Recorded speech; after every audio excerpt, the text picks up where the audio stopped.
Fucking hell.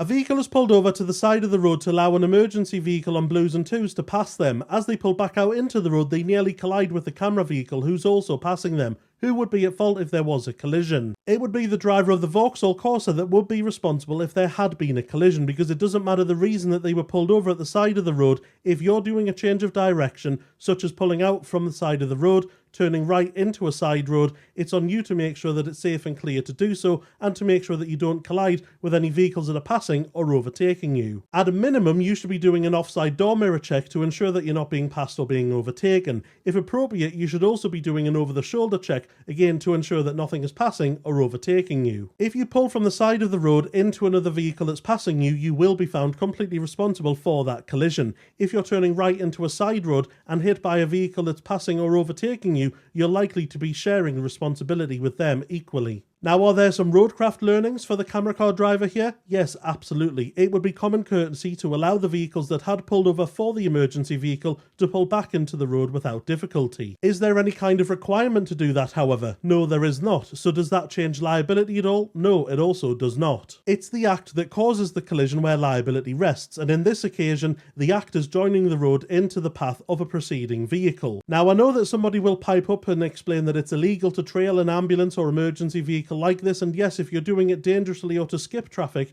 then absolutely yes it is. But simply being behind an ambulance or emergency vehicle that's on blues as it proceeds is not an offence. If you're going to argue that the camera vehicle shouldn't be driving behind the emergency vehicle, then you're also arguing that the Corsa that had pulled over for the emergency vehicle shouldn't be pulling back out to drive behind it, because it would be driving behind the emergency vehicle if the camera vehicle was not. So to summarise, if there was a collision, the Corsa driver would have been responsible for that collision. The camera car driver has some roadcraft learnings to take on board. Thankfully there was no collision, so no harm, no foul. Lovely jubbly, sound as a pound.